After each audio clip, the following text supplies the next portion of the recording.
Hi everybody, this is Kay Gray. Today's topic is the futility of work and the illusion of money. What is the definition of work? These days, work has become a four-letter word synonymous with things that we don't like doing. And our society teaches us through film and peer pressure that not liking work is normal and you should get used to it. But I don't accept that. Work could be defined as standing over a patient performing surgery for 36 hours.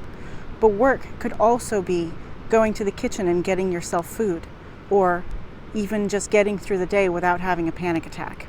That is also work. Laziness does not exist.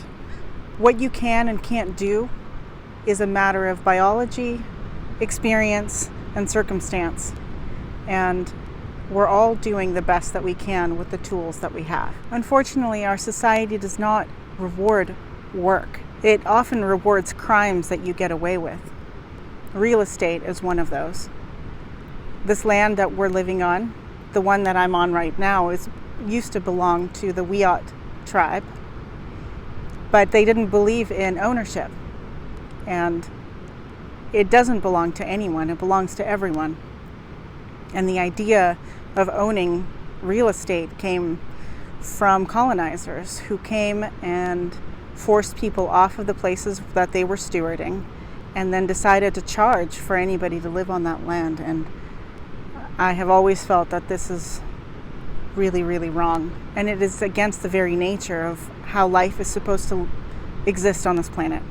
A lot of people talk about the American dream, where they get to be on top and do something really fun and make a lot of money. But the problem is that the American dream is literally built on the backs of slaves and the graves of the dead who died in genocide and continue to.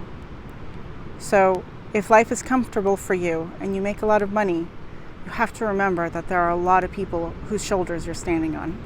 If I suddenly became what I dreamed to become, which is a famous Hollywood director, if I suddenly got movie contracts and book signings and all sorts of television spots, I would become trillions of times more powerful than I am right now. And I'd be able to energetically move things with money and power. But I would not be any different of a person. That kind of swing between rich and poor is an unwinnable, unsustainable system. There is no ladder that you can climb to guarantee that kind of difference in your life, from going from being poor and powerless to rich and powerful. So there is really no ladder worth climbing. The only thing that there is to do is to enjoy your life. The world has gone absolutely mad rewarding things that make absolutely no sense, but you don't have to play that game. Things like interest, loans, credit, stock, those things shouldn't be possible. They should be illegal. Money is one of the biggest illusions that all of humanity has bought into. It was originally meant to be just an IOU receipt, that you did some work for me, but I can't give you anything today. I'll give it to you later this week. And it's gotten completely out of control.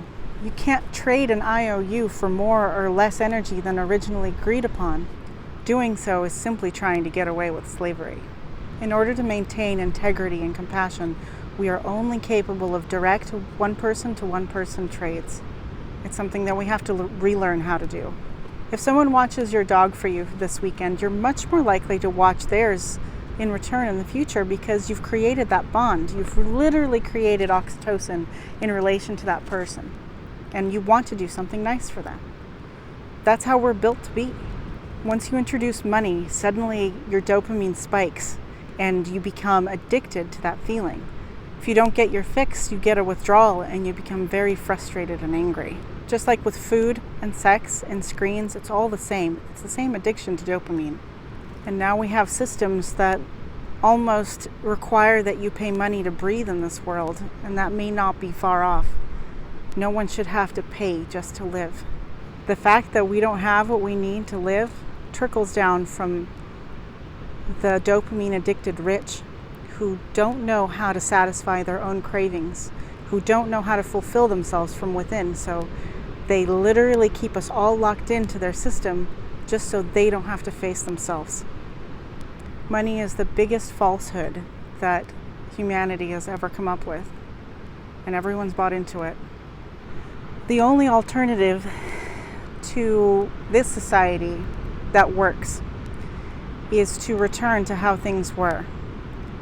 We should be living in groups of 200 to 300 people, with each group of people living completely sustainably on their own. Our brains are only capable of making about 250 meaningful connections. Beyond that, we start getting irritated and angry and greedy, and that's what you see. The more people there are beyond 250 in somebody's life, the angrier they get, because we're literally not built to live like that. Most jobs are a complete waste of time and energy.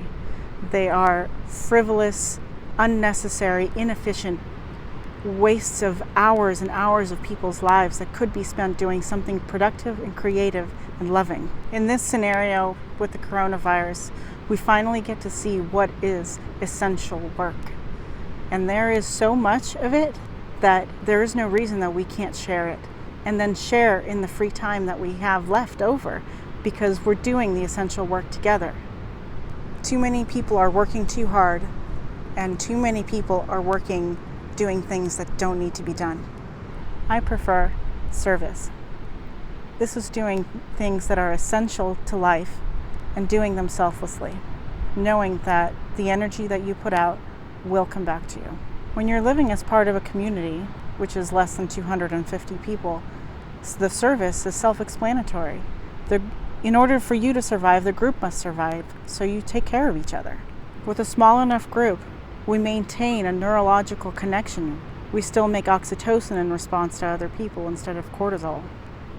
But once you start introducing too many people for our system to be able to handle, all we feel is stress hormones.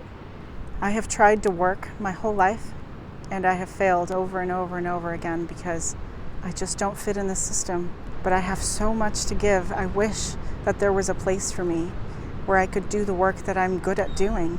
When I feel that what I'm doing is directly related to everyone's happiness and health around me, but I don't ever get to feel that.